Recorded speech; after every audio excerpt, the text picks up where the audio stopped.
avant ça, je voudrais quand même moi redéfinir un petit peu le concept de MSP parce que bon, moi je suis journaliste, donc par principe je ne sais pas grand-chose et quand je ne sais pas, je pose des questions. Et quand j'ai commencé à beaucoup entendre parler du MSP, j'ai demandé mais c'est quoi la différence entre parce que je connaissais le terme infogéreur, infogérance, qui était un beau terme qui existe depuis des dizaines d'années dans l'informatique.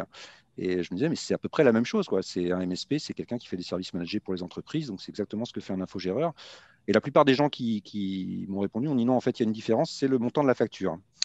Et je me suis dit, tiens, c'est étonnant comme réponse, mais c'est vrai, et c'est au-delà de la boutade. Pourquoi est-ce que c'est différent? Parce que si vraiment je veux résumer ça, un infogéreur, il va devoir adapter ses services au SI de ses clients, parce qu'il traite des clients de taille assez importante, alors que le MSP, c'est tout le contraire, il doit adapter le SI de ses clients à ses propres services pour essayer de se mutualiser, d'automatiser, et c'est comme ça qu'il va parvenir à se développer. C'est tout l'enjeu aujourd'hui donc des revendeurs qui veulent franchir le pas et de ceux qui veulent développer encore plus les briques MSP dans leur activité. Et pour étudier notamment ce marché, je vais passer la parole à Jacques Mandard de Compubase qui gère une entreprise qui justement attaque énormément le marché des données sur les revendeurs, sur le channel, et qui fait des études très poussées sur le marché du MSP, et qui va nous en donner les grandes lignes de la dernière édition. Jack, est-ce que tu peux prendre la main et partager ton écran également? Alors, je vais prendre la main, je ne sais pas comment on fait, mais… Ah, c'est bon, tu l'as en parlant simplement. Voilà. Bon, bah, bonjour à tous. Je vais partager mon écran, comme ça sera fait. Alors, on m'a demandé de… Voilà, on m'a demandé de résumer le marché des MSP en 10 minutes, ce qui est un challenge un peu important. Donc, je vais rapidement passer sur qui on est parce que un certain nombre d'entre vous nous connaissent. Juste quelques mots. Nous sommes une société qui aidons l'industrie informatique et télécom à développer leur partenariat. Et pour ça, on a construit une base d'information qui couvre tous les partenaires informatiques et télécoms, et bien entendu donc les MSP. Cette base existe depuis maintenant 30 ans, et on couvre aujourd'hui la France, l'Europe, le Moyen-Orient, l'Afrique, l'Amérique du Nord et l'Amérique du Sud. Donc on couvre 4 continents, et nos clients sont à 100% des sociétés informatiques et télécoms. Voilà.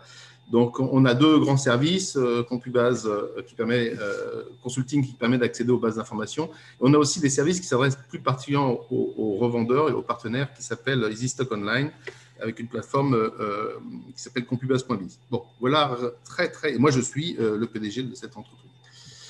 Alors, ma présentation va couvrir différents points. Je vais passer très rapidement sur ce qu'est un MSP. On va parler de l'évolution du métier vers celui de MSP, le paysage en France, les services qui sont porteurs, les points critiques pour devenir un MSP et les challenges à venir. Alors, un MSP, c'est quoi? Comme on vient de le dire, c'est assez difficile de définir le contour d'un MSP parce que ça a été au départ plus une qualité qu'un métier. Alors maintenant, c'est en train de se transformer en un vrai métier, puisque de plus en plus de partenaires ont une majorité de leur chiffre d'affaires qui vient de cette activité-là. Mais au départ, c'était plutôt des services annexes qui étaient proposés qui permettaient de définir une société comme MSP.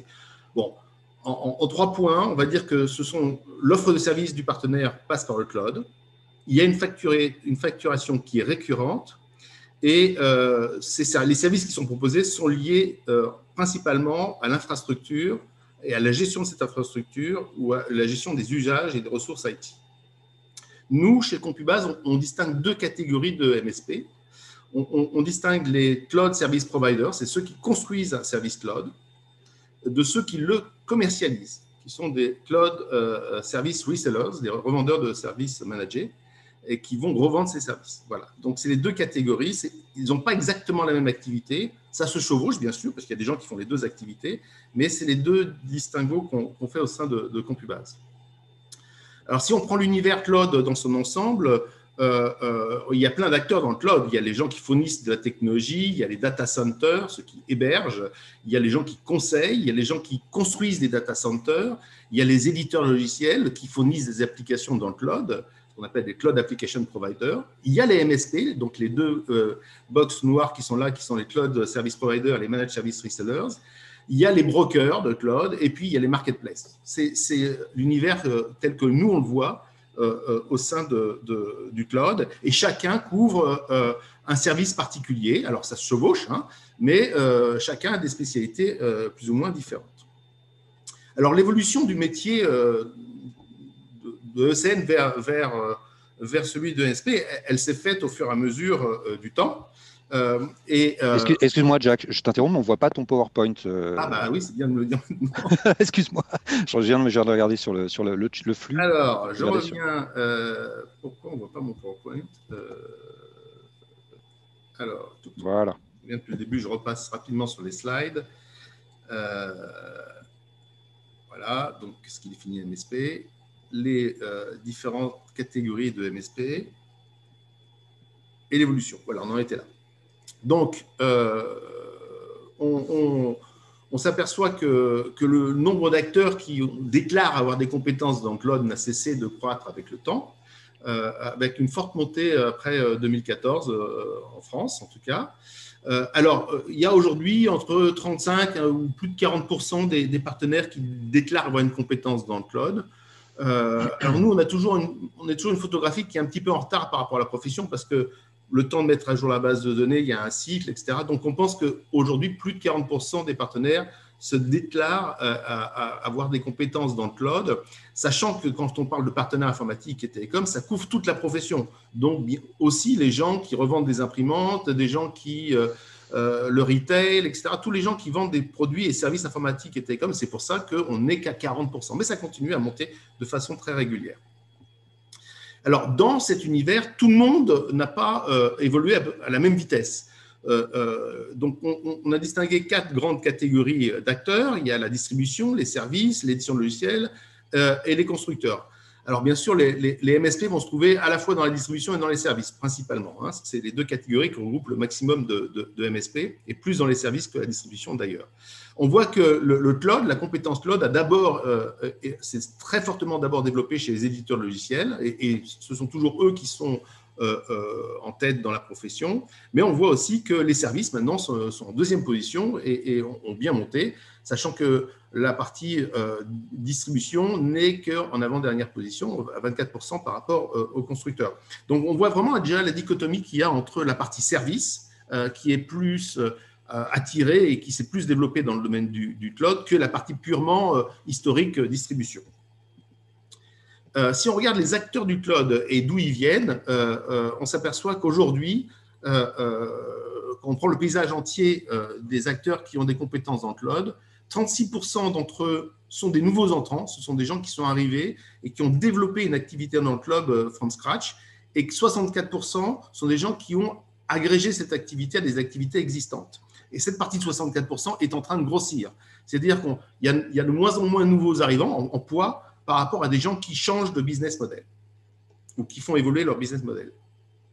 Si on regarde purement les gens qui sont plus dans la partie distribution, dans tous les sous-catégories, ce sont les intégrateurs de services solutions logicielles qui ont le plus souvent des compétences dans le domaine du cloud, puisqu'ils sont à 55% d'entre eux ont ce type de compétences. Je passe un peu rapidement parce que on m'a demandé de faire court. Donc, si vous voulez, on a fait une étude milieu de l'année dernière. Donc, si vous voulez récupérer cette étude, elle est disponible sur notre site compubase.biz et c'est gratuit. Donc, vous pouvez, je vous invite à aller la télécharger. Ça vous permettra d'avoir une vision complète. Puis, il y a aussi quelques comparatifs au niveau européen.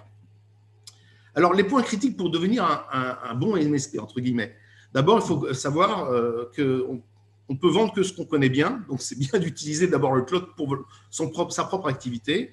Il faut constituer un catalogue de services qui est adapté aux clients. Il faut savoir facturer périodiquement. Il faut connaître les utilisateurs des services au sein des clients. Dans la connaissance du client, de l'utilisateur final est quelque chose qui est très, très important. Il faut savoir automatiser son marketing et le suivi des clients. Il faut savoir adapter la rémunération des équipes commerciales en fonction du modèle économique cloud, ce qui n'est pas toujours une tâche facile. Et puis, il y a des choses à surveiller que les partenaires n'avaient pas beaucoup l'habitude de surveiller, c'est le taux de rétention et de satisfaction client, qui est quelque chose qui est vraiment très, très important. Et puis, bien sûr, maintenant, aujourd'hui, tout ce qui est sécurité doit être au centre des préoccupations. En fin de compte, je dirais qu'il y en a beaucoup qui ont essayé de changer leur business model en éduquant leurs banquiers. C'est toujours une tâche un peu difficile, mais nécessaire parce que ça crée souvent des besoins de trésorerie assez importants pour changer de business model ou pour mettre en place une activité dans le cloud. Alors, le paysage français. Aujourd'hui, on a à peu près 7000 acteurs qui travaillent dans le cloud. La majorité d'entre eux, ce sont des MSP. Et la grosse majorité dans les MSP, ce sont les gens qui revendent des services cloud. Bien sûr, les cloud service providers sont des fournisseurs et il y en a un peu moins. Alors là, vous avez des ensembles qui sont disjoints, mais en réalité, les ensembles se recoupent. C'est-à-dire qu'il y a des gens qui ont des doubles ou triples activités. On peut être à la fois managed service reseller, revendre des services cloud, mais aussi avoir développé un petit service soi-même dans le cloud, voire des applicatifs logiciels. Donc, ces activités se superposent. Encore plus peut-être qu'auparavant au niveau des activités informatiques et télécom. Alors, les challenges qui sont à venir. D'abord, le premier challenge dans le domaine des MSP, c'est de développer des activités marketing. C'est-à-dire que si on prend les partenaires historiques, le marketing n'a jamais été une grande préoccupation des partenaires parce qu'ils avaient un territoire d'adressage qui était souvent local, donc c'était du relationnel local qui faisait que ça fonctionnait.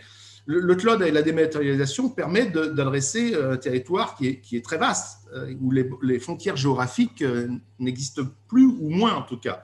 Et les barrières linguistiques existent, mais pas géographiques. Donc aujourd'hui, il faut savoir adresser une population plus vaste. Il y a plus de concurrence, donc il faut être meilleur en marketing. Donc ça, c'est quelque chose qui n'est pas naturel chez le partenaire ESN traditionnel. Il faut aussi savoir gérer la croissance de ses revenus. Donc, la croissance de ces revenus, ce n'est pas uniquement de développer des nouveaux services, c'est aussi de créer autour de ces services un écosystème de partenaires, de relations qui vont permettre de pouvoir offrir une solution la plus globale possible à ses clients. Et puis anticiper, bien sûr, les besoins de financement qui sont liés au développement de ces activités. Il faut donc savoir s'internationaliser. Les grands comptes, aujourd'hui, ont tendance à plus choisir du local. Ils ont plutôt tendance à choisir des gens qui sont capables de répondre à des besoins sur plusieurs pays. Et donc, parler anglais, savoir gérer de la facturation internationale, savoir faire de la hotline sur plusieurs pays, c'est quelque chose qui est important pour devenir un acteur qui va compter au sein des clients. Et puis, aujourd'hui, il y a une chose qui se développe de plus en plus. Il y a d'abord, bien sûr, l'aspect sécuritaire, bien maîtriser les aspects de la sécurité dans son offre, mais il y a aussi une forme de protectionnisme déguisé qui est en train de se développer. Il y a tout ce qui est normes qui se sont mises en place et qui continuent à se mettre en place avec la RGPD ou la GDPR, ça dépend dans quel sens on prend, qui rendent un peu plus complexe l'approche des marchés et la conformité. Donc la gestion de la conformité va devenir quelque chose de plus en plus prégnant dans l'industrie. Alors, je terminerai sur les marchés porteurs dans l'industrie. Si on compare les différents marchés qui existent, c'est-à-dire les marchés adressés par les partenaires informatiques et télécoms, et qu'on compare ceux qui ont des compétences cloud de ceux qui n'ont pas, on peut voir qu'il y a des marchés qui surperforment. C'est-à-dire qu'on trouve plus d'acteurs dans ces marchés-là que sur la moyenne des autres marchés. Donc, c'est ce que vous voyez dans cette slide. À gauche, ce sont les marchés où on trouve plus souvent des compétences cloud chez les partenaires qui adressent ces marchés. Donc, les hôpitaux, la santé publique, tout ce qui est banque finance, transport, enseignement, formation, distribution de détail, équipement industriel, assurance, logistique, automobile, informatique, collectivité locale, électronique, administration publique, État et collectivité. Voilà, ce sont les marchés. Donc, si moi, je souhaite développer une activité dans le cloud, eh bien, c'est les marchés sur lesquels je sais qu'il y a du business. Alors, il y aura de la concurrence, mais je sais qu'il y a du business parce qu'il y a beaucoup d'acteurs qui présentent des offres dans ces domaines-là. De l'autre côté, à droite, c'est les compétences techniques qui apparaissent le plus souvent chez les acteurs dans le domaine du cloud. Donc, c'est aussi des compétences qu'il faut savoir acquérir pour pouvoir être performant dans le domaine du cloud. Voilà, alors en conclusion, qu'est-ce que je vais dire? Je voudrais vous faire un petit exemple. En fait, compte, je pense que le cloud, c'est comme une bulle.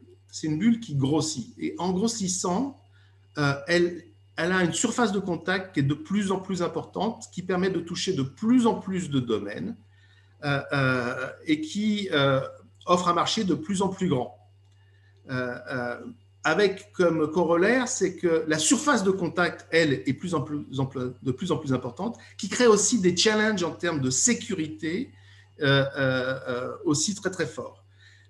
Et je pense que l'avenir du cloud, l'avenir de la profession dans le cloud, c'est de savoir gérer à la fois le fait que cette bulle grossisse, mais aussi les contraintes liées à la surface de contact qui s'accroît et les contraintes sécuritaires. Donc, il y a ce double équilibre que doivent manager aujourd'hui les ESN. Voilà. Merci beaucoup, Jacques, pour ce tour d'horizon extrêmement complet. Je préciserai juste que, puisque tu as parlé du taux de rétention des clients, ce sera l'objet de la table ronde de demain, le fameux churn. Donc, nous allons en faire un sujet complet lié plutôt aux télécoms et qui est tout à fait transposable au monde du MSP. Et je vais passer maintenant la parole à Charlène Brindeau, donc de Wattsoft, qui va également nous parler d'une étude réalisée par Wattsoft. Donc là, Jack nous a parlé d'un univers très macrocosmique, on va dire, sur le marché du MSP. On va rentrer encore un peu plus dans le scope des types de revendeurs que touche Wattsoft avec cette étude. Charlène, je te passe la parole. Eh bien, merci Vincent. Alors, Jacques, j'aurais besoin que vous arrêtiez le partage de votre écran pour pouvoir prendre la main. Ah, je sais pas. Ah, mais il a pris du retard avec ça, donc c'est pour ça qu'il en profite. Effectivement. C'est de ma faute. Très bien, je pense qu'on va pouvoir continuer. Donc, effectivement, par rapport à l'intervention précédente et notamment l'intervention de Jacques Mandar Attends, sur… tu n'as pas mis le focus sur le diaporama, tu as mis le focus. Enfin, ça marche quand même, hein, mais tu m'as dit qu'il fallait bien faire attention à ça. Tout à fait, effectivement. Alors, on va basculer c'est pas grave, hein, si tu veux de faire l'autre comme côté. ça marche. Voilà. C'est mieux? C'est mieux.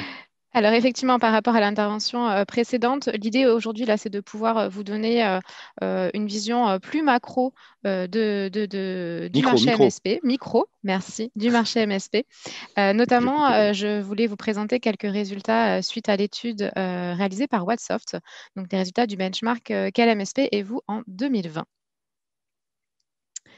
Donc, au niveau du marché des MSP, en 2020, c'est vrai que c'est un secteur porteur et relativement stable depuis 2019, avec notamment 71% des MSP que nous avons interrogés qui ont vu une croissance de leur activité.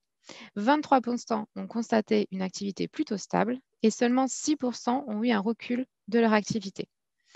Cette enquête a notamment montré que plus de 78% des MSP ont un chiffre d'affaires supérieur à 100 000 € sur l'exercice en cours. On voit notamment que malgré le contexte économique dans lequel nous sommes, malgré la crise sanitaire, les MSP ont globalement réussi à maintenir un bon niveau de performance par rapport notamment également à d'autres secteurs qui ont pu être plus impactés. On aurait notamment pu s'attendre justement avec cette crise sanitaire à avoir des résultats plus en berne. Mais effectivement, notre enquête a prouvé qu'en 2020, non, le secteur du marché du MSP est en croissance. Il y a des opportunités et c'est un secteur sur lequel on peut avancer, continuer de se positionner. Et surtout, on invite les partenaires déjà prestataires de services IT aujourd'hui à se diriger vers ce business model. Et ça sera notamment les différents sujets et différentes bonnes pratiques qu'on vous présentera tout au long du Go MSP. Petit focus sur l'activité des MSP. Donc aujourd'hui, on a 98% des MSP qui proposent des services B2B, 24% des services B2C. On retrouve également dans le top 3 des activités MSP le déploiement de PC, le déploiement de serveurs, la gestion et le support réseau, finalement, qui est au cœur de l'activité MSP. En revanche, comparé à l'année précédente, on a quand même constaté une différence notable sur les services de sauvegarde et de récupération des données, avec une augmentation de ce type de services proposés par les MSP directement auprès de leurs clients, et également une hausse de plus de 20% du support helpdesk. Sur la partie téléphonie, on a également constaté une augmentation de ce type de service en parallèle avec la gestion des mots de passe. Cela prouve notamment l'impact qu'a pu avoir la crise du Covid-19 sur l'accélération de la transformation digitale des entreprises, dont la plupart ont dû aussi adapter leur mode de travail en passant certains de leurs salariés en télétravail. Chose la plus surprenante qui est ressortie de l'étude que nous avons menée, c'est la baisse des services de sécurité. Alors, notre étude a relevé effectivement une baisse sur ces chiffres-là, probablement dû au fait que d'autres services ont été davantage proposés, donc au détriment de la sécurité. On sait qu'aujourd'hui, la sécurité fait pourtant partie intégrante d'une offre MSP. Je vous invite notamment à pouvoir participer aux différentes sessions autour de la sécurité qui vont être proposées tout au long du Go MSP. Il y a plusieurs intervenants experts qui vont pouvoir vous partager plusieurs bonnes pratiques et conseils à adopter. C'est une réelle opportunité de business pour vous en tant qu'MSP et on est là aussi pour vous accompagner sur la meilleure manière de pouvoir packager votre offre de service. Au niveau des effectifs, je souhaitais vous faire un petit focus sur la manière dont sont organisés les MSP aujourd'hui. Nous avons 94% des MSP qui ont un effectif inférieur à 49 employés. Nous sommes plutôt aujourd'hui sur des petites structures, mais on a quand même noté, nous, en 2020, qu'on a eu une baisse du nombre d'indépendants au profit des TPE, au profit des PME, donc une hausse globale des effectifs. C'est notamment une réponse aussi par rapport à l'évolution du marché, par rapport aussi à la croissance de ce secteur. Concernant les compétences internes, nous avons 60% des MSP qui ont au moins 40% de techniciens dans leur effectif. Et savoir garder ses collaborateurs, ça reste en 2020 comme l'année précédente, l'enjeu majeur pour les MSP. D'autant plus qu'il faut en moyenne 3 mois de formation pour qu'un technicien puisse être opérationnel et efficace. Cet enjeu de recrutement, cet enjeu de maintenir les compétences en interne passe aussi par la rémunération. On a noté en 2020 une augmentation du salaire moyen annuel d'un technicien, puisque nous sommes aujourd'hui entre 25 et 30 K bruts annuels, comparé à l'année précédente où nous avions un salaire moyen inférieur. Concernant le turnover également, ce qu'on a pu noter sur cette année, c'est qu'on a une baisse du turnover par rapport à l'année précédente. Effectivement, ça peut s'expliquer à la fois par la crise économique et sanitaire dans laquelle nous sommes aujourd'hui. Les salariés souhaitent aussi, pour sécuriser leur emploi, maintenir la structure dans laquelle ils sont aujourd'hui. Mais aussi, ça s'explique par la prise de conscience des entreprises de mettre en place les mesures nécessaires pour pouvoir garder ces compétences en interne, garder ces techniciens qui, pour rappel, représentent quand même 40% de leur effectif et sont la valeur ajoutée des MSP puisqu'on va compter sur eux pour pouvoir accompagner au mieux les clients. Au niveau des opportunités de revenus, on a également demandé aux MSP que nous avons interrogés quelles étaient pour eux les opportunités de revenus. On leur a notamment demandé de les classer. Et comme l'année précédente, l'opportunité qui revient en premier, c'est la sécurité en tant que service. La plupart des grandes opportunités aujourd'hui se situent d'ailleurs dans ce domaine. On sait que les cybermenaces ne cessent d'évoluer, on sait qu'elles sont de plus en plus sophistiquées. En parallèle, les modes de travail changent. C'est autant d'enjeux et de défis à relever pour les entreprises et les MSP ont justement ce rôle à jouer là dans la manière de pouvoir accompagner au mieux ces clients, de pouvoir les accompagner au mieux dans leur sécurité, de leur réseau, de leur parc informatique. Il y a encore beaucoup à faire sur ce secteur-là et c'est en tout cas une des opportunités qu'on va préconiser aux MSP de pouvoir se positionner et surtout d'arriver à pouvoir bien vendre, bien communiquer, bien parler de sécurité auprès de ses clients. Sans surprise également, la deuxième opportunité qui remonte, c'est l'automatisation. On est sur un des piliers de ce qu'est le modèle MSP aujourd'hui. L'automatisation, c'est indispensable pour pouvoir créer, développer un business MSP pérenne. On observe du coup cette augmentation de ce service depuis plusieurs années, notamment là avec cette année une augmentation assez flagrante sur l'automatisation. Et on sait surtout que l'automatisation fait gagner du temps aux techniciens pour se concentrer sur d'autres opportunités. Donc, sans surprise, les deux opportunités de business que nous, on a pu mettre en valeur, surtout que l'étude Wassoft a révélé la sécurité en tant que service, l'automatisation, avec bien entendu d'autres opportunités qui vont se greffer à ces piliers du modèle MSP. En tout cas, pour en savoir plus, je vous invite à télécharger les résultats de l'enquête. Donc, le premier résultat que je vous présente aujourd'hui en exclusivité, l'enquête que nous venons tout juste de clôturer. Donc, elle est disponible sur le site Whatsoft, également sur l'espace exposant, donc sur le site et la plateforme de l'événement Swapcard. Vous pouvez directement la télécharger. En tout cas, n'hésitez pas à prendre connaissance de ces résultats et notamment aussi de pouvoir découvrir quelles sont les solutions utilisées, les outils utilisés par les MSP.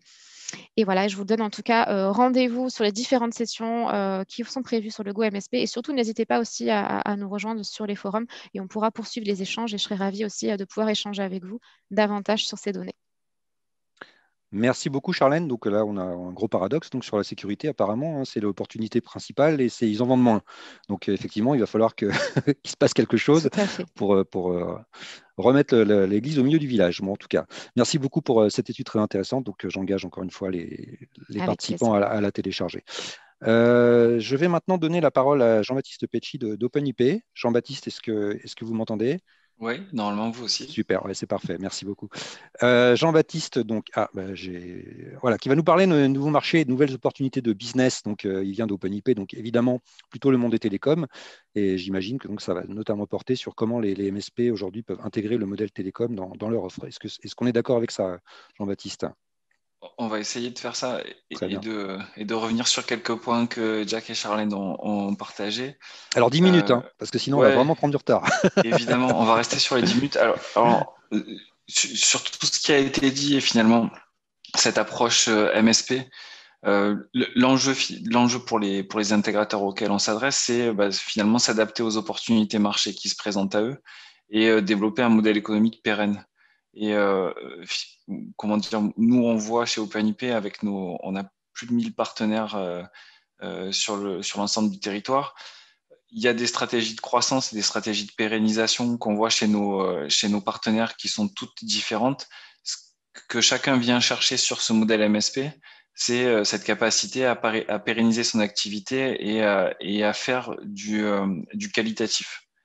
Le sentiment qu'on a, parce qu'on passe sur ce modèle d'abonnement, c'est qu'on est dans une logique où finalement le service qu'on va amener au client final, il n'est pas là pour être placé en quelques jours, mais il a vocation à durer, parce que finalement, quand on s'engage à faire payer un abonnement à un client, il y a des sujets que vous avez évoqués qui seront détaillés pendant cet événement, mais notamment au niveau du churn, quand un client s'engage à payer un abonnement mensuel, si le service qu'on lui amène est pérenne, qualitatif et demande finalement peu de travail de maintenance, c'est là qu'on arrive à pérenniser son activité et à dégager de la valeur pour son entreprise.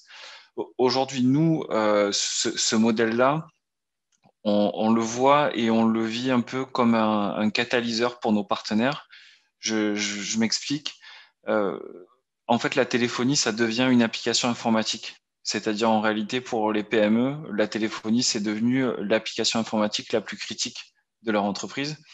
Pourquoi? Très simplement, une PME aujourd'hui, elle ne peut pas vivre plus de quelques heures sans téléphonie, elle peut vivre 48 heures sans CRM. Donc aujourd'hui, la téléphonie envahit les postes de travail, s'interconnecte avec d'autres applications et commence à être vécue vraiment comme une application informatique. Et on voit beaucoup d'intégrateurs qui utilisent finalement la téléphonie et les télécoms en général comme un accélérateur vers le modèle MSP. Pourquoi? C'est très simple, c'est parce que finalement, tout le monde est habitué, le client final en particulier, le décideur, le patron de PME, à payer ces télécoms de manière mensuelle. Et donc, les télécoms, aujourd'hui, c'est un catalyseur parce que ça permet de créer cette relation d'abonnement mensuel entre le client final et le MSP. Ce qui est intéressant sur ce marché, c'est que il y a encore, allez, j'ai envie de dire 5-6 ans, quand vous étiez un intégrateur de proximité ou un intégrateur qui adresse les ETI, il y avait parfois une certaine difficulté à se positionner face aux opérateurs télécoms nationaux. Aujourd'hui, la chance qu'on a avec cette convergence informatique et télécom et le fait que la téléphonie devient une application informatique, c'est que finalement, sur de larges pans du marché entreprise, les intégrateurs deviennent plus pertinents que les gros opérateurs pour amener la solution globale, parce qu'on ne va pas juste parler d'un accès Internet, on ne va pas juste parler d'un tarif minute, mais on va vraiment parler de problématiques métiers. C'est ce que Charlène expliquait, qui est tout à fait vrai, de problématiques globales. Et ce qui est intéressant pour les intégrateurs, c'est qu'ils ont toujours eu cette approche métier vis-à-vis de leurs clients. Alors que les opérateurs se sont habitués pendant des années à avoir plutôt un discours de réduction de factures. Et donc aujourd'hui, on voit bien l'enjeu de l'optimisation des coûts, il est inévitable, mais on est beaucoup plus dans une approche de savoir s'adapter aux nouveaux usages, comme le télétravail, comme le multisite, comme le nomadisme, qui ont été vraiment mis en exergue ces derniers mois. Donc pour nous, aujourd'hui, vis-à-vis de tous les intégrateurs, la téléphonie, elle doit vraiment, et les télécoms en général, doivent vraiment être une logique de catalyseur vers ce modèle MSP. Je ne vais pas m'attarder sur les autres opportunités. Effectivement, il y a la fin du RTC qui accélère aussi cette problématique-là, qui crée de plus en plus d'opportunités parce qu'en plus de ces besoins d'accompagnement métier, on y rajoute une contrainte technologique.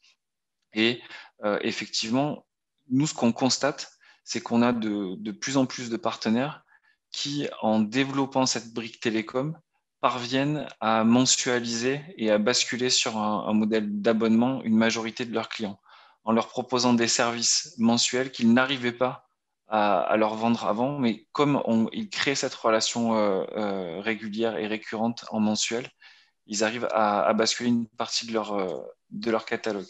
Une chose que je voudrais préciser, je pense que vous serez d'accord avec moi, Jean-Baptiste, c'est qu'aujourd'hui, peut-être que les MSP informatiques ne le savent pas, mais c'est assez simple de devenir opérateur. C'est ce qu'on leur propose en tous les cas. Nous, c'est ce qu'on C'est pas un essaye métier où de. on croit toujours opérateur, c'est Orange, SFR et tout ça, mais non, il y a vraiment un marché d'opportunités à devenir soi-même opérateur. Exactement. Aujourd'hui, on est plusieurs acteurs sur le marché à le proposer et on a des programmes d'accompagnement qui sont là pour faire en sorte que cette brique télécom, elle soit facile à embarquer et qu'elle joue ce rôle de catalyseur. Mais effectivement, on est plusieurs aujourd'hui à proposer ces modèles qui permettent à un acteur de l'IT, qui est souvent très compétent sur les aspects clés, type réseau et interconnexion avec des applications, qui va même parfois avoir des compétences plus étendues et plus cohérentes que les acteurs qui viennent purement du monde de la téléphonie. Et effectivement, c'est tout à fait vrai. On passe beaucoup de temps à expliquer à ces acteurs de l'IT qu'ils ont une vraie carte à jouer sur ce marché-là. Et notre job, c'est de leur vulgariser cette partie des télécoms. Alors, pour essayer de conclure et essayer de tenir le timing, quelques clés à maîtriser pour profiter de cette opportunité. Évidemment, choisir son portefeuille de solutions. Ce que je disais, quand on crée cette relation d'abonnement avec son client final, on est vraiment sur une logique où la qualité de la solution qu'on met en place chez le client, elle est absolument capitale. Donc, il faut savoir se concentrer sur un portefeuille de solutions qu'on sait maîtriser. Ça, c'est absolument vital. Définir ses tarifs, ses engagements de service, dit comme ça, c'est évident. C'est pas aussi simple que ça. La problématique du modèle économique, des marges générées, du fait qu'on va passer sur des revenus qui sont plus étalés dans le temps, elle est clé. Donc, il faut savoir maîtriser sa marge, il faut savoir où elle se trouve et comment la piloter. Sur la partie mise en service et support, ça, c'est le métier vraiment des MSP. Et j'ai envie de dire que nous, sur notre secteur des télécoms, ils ne réalisent pas à quel point ils sont pertinents quand ils amènent une solution globale à un client final, en étant face à un opérateur national qui va plutôt tendance à avoir minimisé cette partie mise en service, alors qu'elle est clé et que chaque déploiement dans une entreprise est un cas particulier. Et ça, aujourd'hui, quand vous sous-traitez une solution de télécom en installation à un acteur national, vous avez 9 chances sur 10 qu'il y ait des petits cailloux dans la chaussure qui restent une fois la solution installée. Ça, c'est vraiment la valeur ajoutée clé des MSP de proximité, c'est d'être capable d'amener cette solution et d'en assurer un fonctionnement pérenne et immédiat. Il y a le sujet de la facturation qui a été soulevé tout à l'heure, c'est être capable de facturer mensuellement. Là aussi, dans les télécoms, il y a quelques petites spécificités, mais aujourd'hui, on sait chez OpenIP notamment amener des outils qui permettent de ne pas du tout se préoccuper, en tout cas de gérer assez simplement tout ce qui est dépassement de forfait, appel, contrainte réglementaire. Et le dernier point que j'ai bien aimé tout à l'heure sur l'intervention de Jack, et c'est tout à fait vrai, c'est communiquer. aujourd'hui, et je pense qu'on est un petit peu tous fautifs dans ce secteur IT et télécom, on ne sait pas parler au client final. Nous, les premiers chez OpenIP, c'est ce qu'on se dit souvent. Quand on regarde nos sites internet, on parle souvent de la meilleure solution, le meilleur débit, la performance, alors qu'en fait, on a en face de nous des clients qui veulent surtout pouvoir télétravailler simplement dans des bonnes conditions, avec une vraie garantie de service, avec un fonctionnement bien interopéré entre leurs différentes applications métiers. Et aujourd'hui, il y a un vrai enjeu marketing pour tout notre secteur, c'est d'être capable de s'adresser simplement à une entreprise. Pourquoi? Déjà parce que on va répondre et on va matcher, pour utiliser un terme moderne, les attentes du dirigeant d'entreprise et aussi on va donner confiance et être en mesure finalement de démontrer la valeur qu'on amène. On n'amène pas une performance technique, on n'amène pas des communications unifiées, on répond à des enjeux métiers. Et c'est une vraie différence de notre secteur d'activité par rapport à des approches plus réduction de factures basiques, qui est clé aujourd'hui où on cherche de la créativité et des nouvelles solutions. Donc la communication, on insiste, je pense pas assez là-dessus. Elle est clé pour répondre vraiment et accompagner, emmener avec nous les entreprises sur cette approche du service complètement managé qui va leur permettre d'être plus efficaces et de mieux travailler au quotidien. Voilà, j'espère que j'ai tenu le timing, Vincent. Ouais, c'est parfait. Malheureusement, on ne va pas avoir vraiment le temps pour des questions parce que on va devoir enchaîner en quelques minutes avec la première table ronde que je vais animer, donc il faut un petit temps de transition. Juste préciser, Jean-Baptiste, quand même, vous avez beaucoup parlé de téléphonie. Aujourd'hui, on est même dans un monde de communication, on parle de communication unifiée. Il y a une vraie passerelle naturelle entre les télécoms et l'IT via justement ces services de communication unifiée. Je pense que vous serez d'accord aussi avec moi sur ce point. Oui, c'est que la télé. Enfin, après, j'aime bien parler La encore téléphonie, de. c'est presque réducteur, on va dire aujourd'hui. On a l'impression que c'est juste le Oui, téléphone, mais ça va bien au-delà de ça. c'est évident, et c'est pour ça que ça devient une application informatique et que ça devient l'application informatique la plus critique de l'entreprise. Mais j'aime bien continuer à parler de ce terme-là parce qu'en réalité, aujourd'hui, et c'est vraiment l'enjeu du grand écart parfois qu'il y a entre notre secteur et les clients finaux, ce qu'ils attendent, c'est qu'on parle service et métier. Et même communication unifiée aujourd'hui, honnêtement, je pense que c'est un terme qui peut faire, qui évoque pas forcément grand-chose à des secteurs d'activité qui sont éloignés de l'IT. D'accord. En tout cas, merci beaucoup à tous les trois. Désolé qu'on n'ait pas un peu plus de temps pour dialoguer, mais de toute façon, il y aura d'autres choses pendant ces 2 jours. Et comme je le rappelle aux participants, enfin, aux spectateurs, n'hésitez pas à poser vos questions en ligne, même en différé. On essaiera d'y répondre au maximum. Merci. Je vous donne rendez-vous à 10h15, donc dans 6 minutes, pour la première table ronde sur l'optimisation du business model MSP. Merci à tous.